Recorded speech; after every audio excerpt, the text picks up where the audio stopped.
Hello. Last time in the video I introduced holonomic constraints, and I also talked about a specific example of two particles connected by a rigid rod. Okay, and we looked at the virtual work in that case. Just to remind you, we found that the virtual work done by that system was zero, but individual forces acting on each of the particles. Okay, so if you take particle number 1 and you look at the forces which are acting on it due to constraint, and if you find out the virtual work, it is not zero. Okay, only for the entire system it turned out to be zero, and that's generically true for constraint forces. It's not that the work done by the forces acting on individual particles is zero. It is only when you consider all the particles of the system and look at all the constraints, then and you add up the work done by these forces on each particle and you sum them up, that is zero. Okay, so that's what one thing which we should remember, and that's what we are going to utilize today. Now, goal for today's lecture is to write down the principle which is called D'Alembert principle. This will be our starting point for writing down equations of motion later. Okay, so that's what we are going to do, and the task is quite simple here, and the principle is very nice and simple. So let's begin with that. So imagine we have a system of n particles. Okay, so a lot of particles, and each particle is experiencing some forces due to constraint and also forces which are not due to constraint. Okay, so I divide all the forces on each particle in two sets, f primes and f's. Okay, primes are due to constraint and f's without primes are not due to constraint. Okay, and then just now I told you that if I take the virtual work done by all of these forces f primes and you add all these virtual works, then it will turn out to be zero, and that's what we are going to utilize in writing down D'Alembert principle. So here we are. So I'm looking at a system of n particles. Okay, each of mass m I, and where I runs from 1 to n. There are number of particles. I'm writing down small m right now. Okay, and then there are forces of constraint that are given by the equations. Okay, the holonomic constraint. So let's say there are k number of constraints, so phi 1, phi 2, so on and so forth to phi k, and these being equal to 0 are the equations of constraints. So that's what I'm imagining right now. Let me write down. There are forces of, no, not of, let's say there are forces that are acting on the particle, that are acting on each of the particles.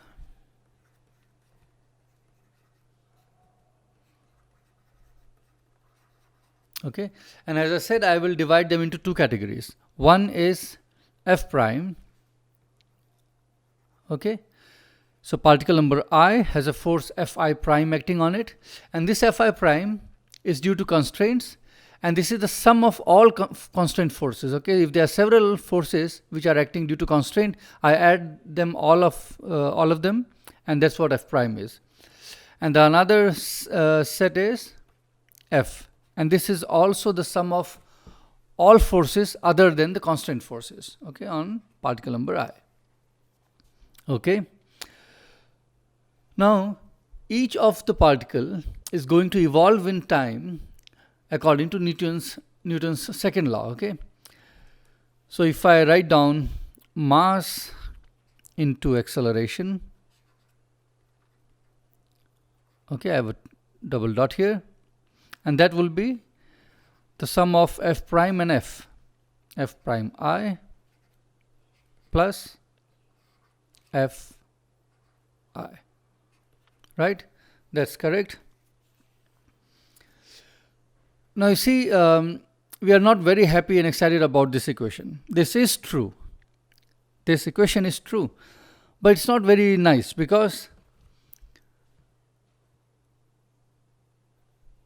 you see, on the right hand side, you have f prime. So you need to know what the force of constraint is in order to solve this equation and tell what the trajectory of the particle is.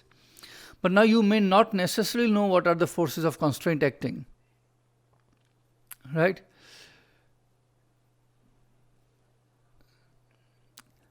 Let's say, let's take an example to understand this. Let's imagine that you have one surface. Okay, let's say a flat surface. And you have a particle which is constrained to remain on that surface.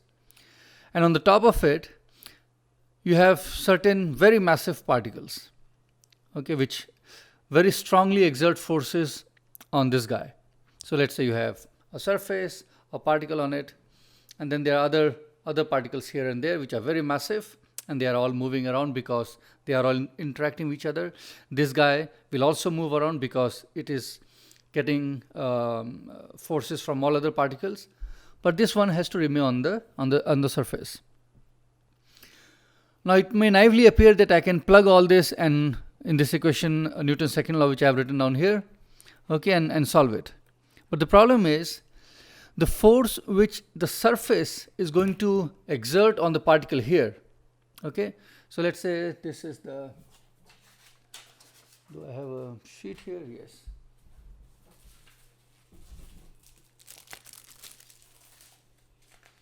Okay, let's say this is your surface, okay, and your particle is going to be here on this. Now if the particles which are at other places, okay, the massive, very massive ones, if they are exerting a very strong force downwards, okay, let's say force is very, very strong, then for the particle on the surface to remain on the surface has to push it strongly upwards.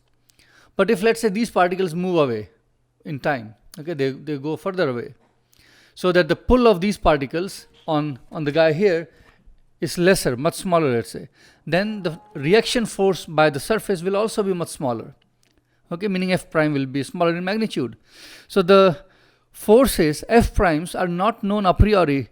They evolve as the system evolves, okay, and that is why this equation, though correct, it's not very useful in solving solving your problem unless you could write down explicitly what fi primes are, okay.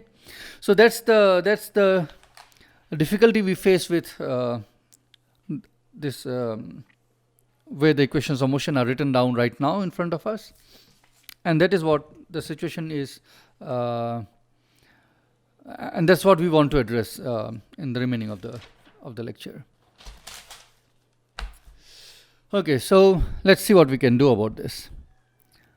What I'll do is I'll take the Fi, the forces which are other than the constraint forces, to the left hand side, and let's see what we get.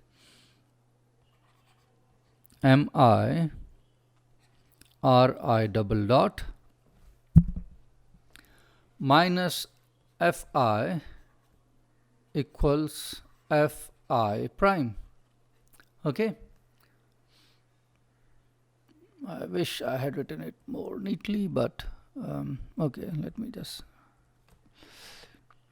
equals Fi prime. Okay, trivial.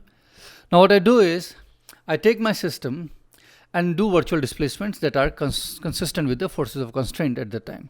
Okay, so let me do virtual displacements and dot both the left and right hand sides with virtual displacements. Okay, this might already ring a bell to you.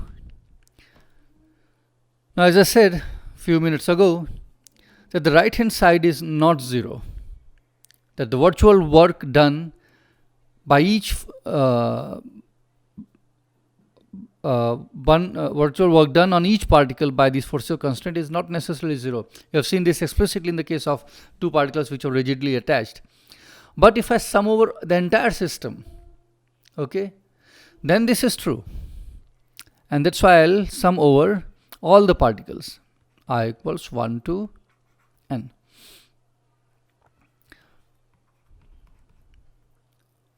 Okay, now this is true that the virtual work done is 0.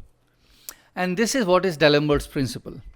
Okay, it says that if I sum over all the particles, I'm just writing down the equation again, mi ri double dot minus fi dotted with the virtual displacements, this is equal to 0. Okay, let me put it in a box.